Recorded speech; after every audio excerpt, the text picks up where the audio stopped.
Alam mo ba kung ano talaga ang nakakainis para sa akin? Nakakakita ako ng mga lalaking lampas 60 anyos na pakiramdam nila, tapos na ang sex life nila. Parang normal na lang tanggapin ang dysfunction, discomfort at frustration dahil lang sa edad. Para bang sinasabi ng lipunan na okay lang yan. Madalas, hindi na ito nababanggit ng mga doktor sa consultation. At ang pinakamasakit, karamihan sa mga lalaki, tinatanggap na lang ang sitwasyon. Kasinungalingan yan. Isang malaking kasinungalingan na kailangang mabunyag ngayon din. At gagawin ko iyon sa loob ng mga susunod na minuto.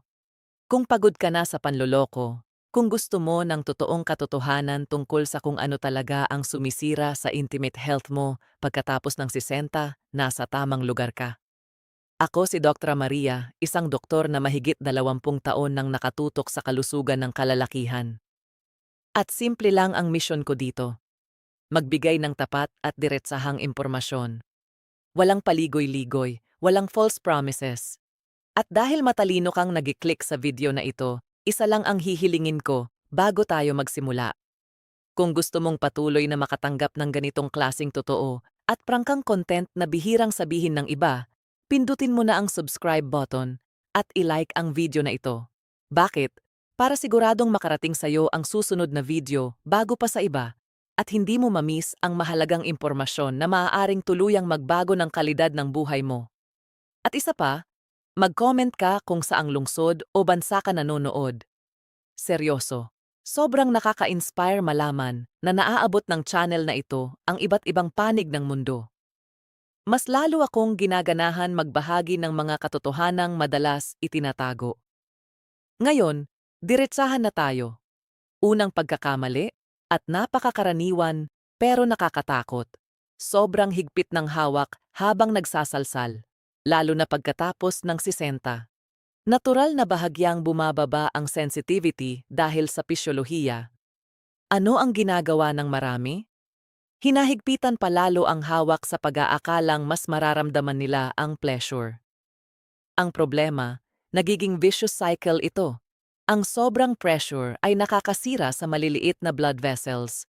Unti-unting bumababa ang sensitivity at ang mas masama pa, nasasanay ang katawan na kailangan nito ng napakalakas na stimulation para tumugon.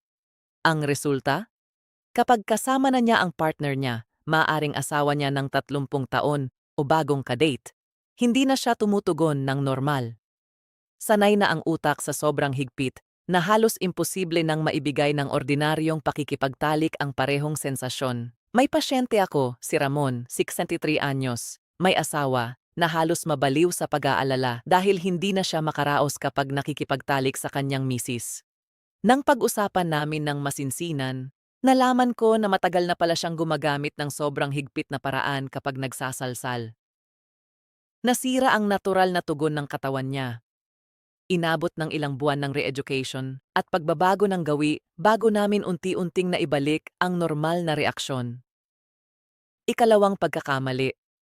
Sobrang dalas magsalsal nang hindi binibigyan ng sapat na panahon ang katawan para makabawi.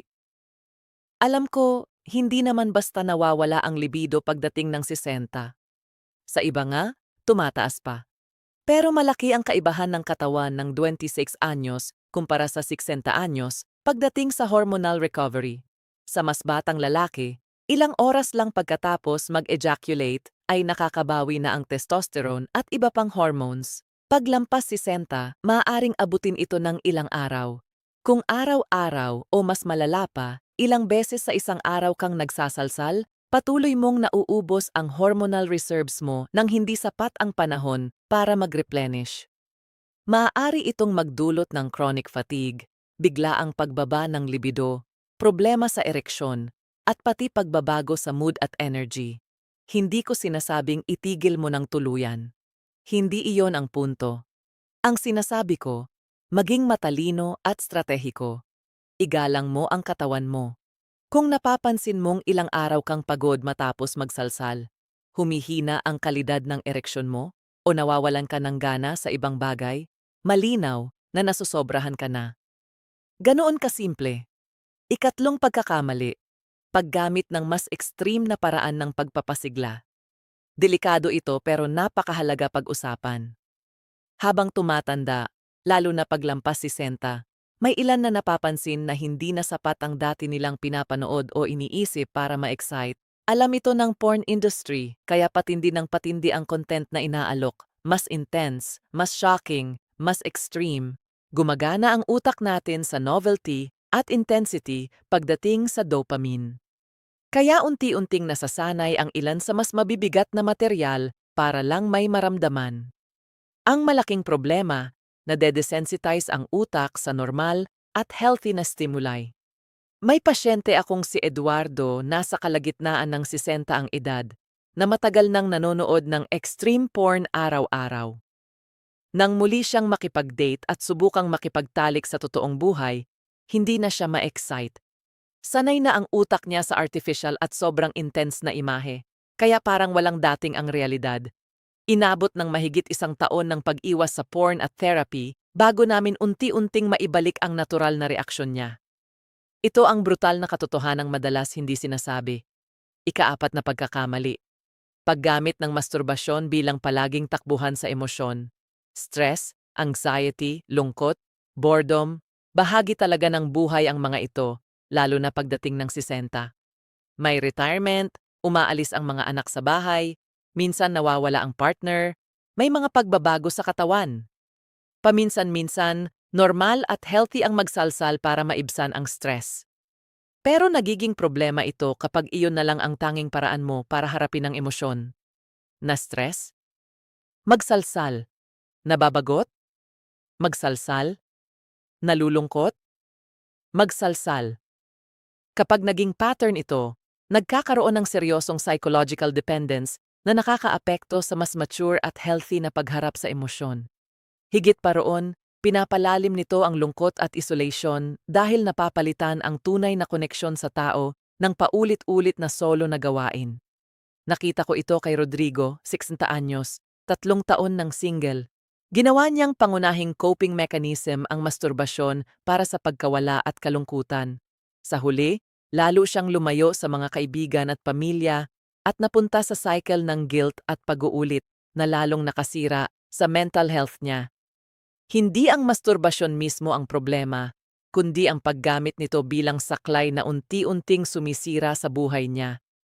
Ika-5 pagkakamali, at marahil ang pinakadelikado, ang pagwawalang bahala sa mga babala ng katawan habang nagsasalsal. Sakit, pagdurugo, sobrang hirap na ereksyon, masakit na ejaculation, pagbabago sa kulay o lapot ng semilya, paglampas 60, alinman sa mga ito ay maaaring senyales ng seryosong kondisyon tulad ng enlarged prostate, infection, problema sa puso at daluyan ng dugo, o chronic injury kung hindi maagapan. Ano ang ginagawa ng karamihan? Ipinagpapatuloy lang nila, minsan pinipilit palalo. Napakadelikado niyan. Ang penis ay isa ring indicator ng cardiovascular health. Kung mahina o wala ng ereksyon, maaaring iyon na ang unang senyales ng baradong ugat, undiagnosed diabetes, o hindi kontroladong high blood pressure. Pero imbes na magpakonsulta, patuloy pa rin ang iba sa pagpilit sa anumang paraan. Kilala ko si Antonio, nasa maagang 60 ang edad, na ilang buwan binalewala ang problema niya sa ereksyon. Nang magpatingin siya, nalaman na 3 na pala sa coronary arteries niya ang malubhang barado. Ang problema sa ereksyon ang naging unang babala ng isang malubhang kondisyon sa puso na muntik ng kumitil sa buhay niya. Kaya balikan natin ng mabilis dahil seryoso ito. Una, iwasan ang sobrang higpit na nakakasira at nagpapababa ng sensitivity. Ikalawa, igalang ang recovery time ng katawan mo na hindi na katulad noong 20 anyos ka pa. Ikatlo, umiwas sa patinding-patinding porn na nagde-desensitize sa'yo sa totoong buhay. Ika-4, huwag gawing tanging emotional tool ang masturbasyon. Ika-5, huwag kailanman baliwalain ang mga senyales ng katawan na maaaring indikasyon ng seryosong sakit. Ang katotohanang ayaw aminin ng marami. Ang sexualidad paglampas 60 ay maaari pa ring maging masaya, malalim, at kasiyasya. Pero kailangan nito ng adjustments, talino, self-care, at katapatan sa sarili. Hindi ito tungkol sa pagtigil sa masturbasyon, kundi sa paggawa nito ng may kamalayan at sa mas healthy na paraan. At kung umabot ka hanggang dito, saludo ako sa tapang mo na maghanap ng totoong impormasyon. I-like mo ang video kung may nabuksan itong mahalagang insight para sa'yo. Mag-subscribe ka dahil may mas marami pa tayong pag-uusapan sa susunod na linggo. At mag-comment ka kung saan ka nanonood. Kung mula ka man sa Maynila, Cebu, Davao, o saan mang panig ng mundo. Malaking bagay iyon para sa akin at lalo akong ginaganahan ipaglaban ang katotohanan laban sa maling impormasyon. Alagaan mo ang kalusugan mo ng may karunungan, respeto, at sapat na kaalaman.